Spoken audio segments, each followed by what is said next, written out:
Okay, I'm back again. Yep. When I tell you daddy is talking to your girl, daddy is talking to your girl. But as I was shopping and getting some groceries, because I hadn't stocked the fridge in a moment. Guys, I've been that busy, but I'm excited. I really am excited about the journey that daddy has me on. But here we go. As I was shopping, it would take Gwen to really appreciate this, but she knows I don't do anything, and I mean anything without consulting my daddy.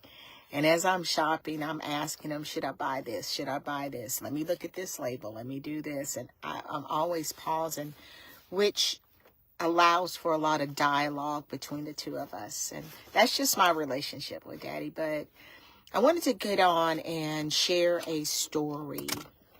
This is a real story. And I want you to chime in here and there and let me know, are these words of wisdom or are they not? Are these words of wisdom or is it not? And I'm going to share a story about a friend of mine, Winnie. I haven't talked to Winnie in years, and she's in my spirit, so maybe I need to try to reach out and see how she's doing. But Winnie is a woman that I met at one of my meetings in California. I'll never forget that night. I won't. I will never forget that night. So here we are in a meeting, and this was back in 2006, guys. And I was with this powerhouse team. I mean, we were about it. I mean, just a tribe of black. Well, I'm going to say white, but it really wasn't white. It was black. We were a tribe of black women, black men doing the doggone thing. And when I say doing the doggone thing, I'm talking doing it. On average, most of us were making between $20,000 and $30,000 a month. 20 and 30. That was on average. The top leaders like myself, we were averaging $40,000 to $125,000 per month. And I remember one of my top months making $86,000, and your girl thought, oh, here we go. But it was so powerful because it was a room full of people that looked like you and me, brothers and sisters getting along, and we just did the doggone thing. But here we are. We're in this meeting, and there was one Asian woman sitting in the meeting. And I'm the presenter tonight. Now, this meeting has about 400 plus individuals. Now, this is a meeting that you invite people to come in and out, all right? So we had a lot of guests in the room. So I'm up doing the presentation. And remember, one Asian woman, Winnie. I'm up doing a presentation, and I see this lady in the middle of my presentation doing this the whole time. Hands up, down. Hands up, hitting down. And I was watching the reaction of my audience, and they were kind of getting irritated with her, like, dude, don't you see she's up there talking? But Winnie kept putting her hands up and hands down. And finally I said, okay, let me acknowledge this one Asian woman sitting in the room. And I did that. And this is the dialogue that I want to share that ultimately changed my life about some perspectives. I finally said, excuse me, ma'am, go ahead and stand up. Go ahead, and you have something to say. And, and I don't want to, talk in dialogue, but we do. We try to talk. Hey, yes, I have something to say. I do. I have something to say. And everyone kind of turned around and looked at this little short Asian woman. And she said, you people. And the minute she said you people was when my, does she understand? She in a room full of black folks that make money, black folks that are a little educated. And she hollering, you people, you people. Now remember, we got a room full of guests. And so I'm looking at her like, okay, where's she going with this? You people, you people. And finally I'm like, ma'am, what do you want to say? She said, you people don't get it. You people don't get it. And I was like, now I know my room is getting ready to crucify this woman.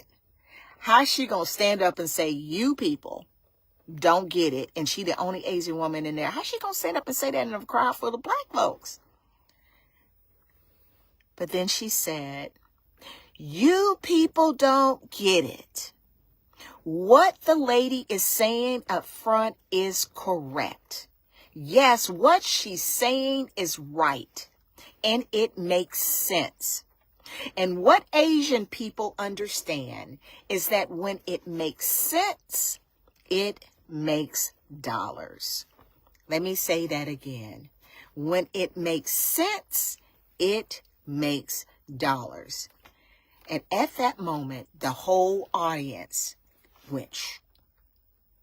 At first they were like ready to attack her, but then they had to pause. And she said, you want me to help make you understand what I'm saying? You all are sitting, and she's begging to give you information that's going to prosper you, that's going to help you to become somebody better. But because you judging it, because you got to go home and talk to somebody, you going to miss it. See, Asians understand when it makes sense, it makes dollars. And when it makes sense, it makes dollars. And to prove it, that's why you have never seen a homeless Asian. Now, guys, that got me. That got me. The whole audience, full of black folks, one Asian woman in this room, she said, if it makes sense, it makes dollars. And that is why you don't see Asian people, because they don't sit back and try to judge it and who bringing it to me and why they bringing it to me and analyze it. No, if it makes sense, it makes dollars, and they're going to go ahead and apply it. And then she said to prove it, that's why you don't see homeless Asian individuals. Okay, so why did I go live tonight? Why am I talking about this? Why did Daddy ask me to talk about this? Guys, we're in an interesting season in this thing called life. We are. And I don't know what side of the fence you're on, and that's not even what this live is about. But what it is about is you, my people. You, people that look like me, that got my color, that got my melanin. Right now, instead of being upset about some things that are happening, be on alert. Be on alert. See, Daddy will bring you things in this season, yes, this season, that will make sense. And if it makes sense, it makes dollars. But don't be that person who's trying to judge it or judge the person that brought you or trying to say, is it going to benefit me? See, that's why we don't get along. I'm talking about our people. We don't get along because we're always trying to think if it's going to bless the person that brought us. It should bless the person that brought it to you. Isn't that what Daddy's all about? Us giving and taking, and we share and we help each other. But in our community, we don't get along like that. We try to analyze it, and if I'm going to bless him, then he better bless me. And before I do this, no. If it makes sense, it makes dollars. So that person who's worrying right now, yes, you, if you're going to make it, is that job going to be there? Is this company having? No, I need you to get present. Because Daddy's getting ready to bring you an opportunity. He's going to bring it right to you. Yes, he's going to bring something to you in this season right now that's going to make a lot of sense. Don't talk yourself out of it. Don't talk yourself out of it. Don't go ask somebody's opinion about it. Don't do it. And see, let me warn you on that. When you ask people's opinion, you buy their lifestyle.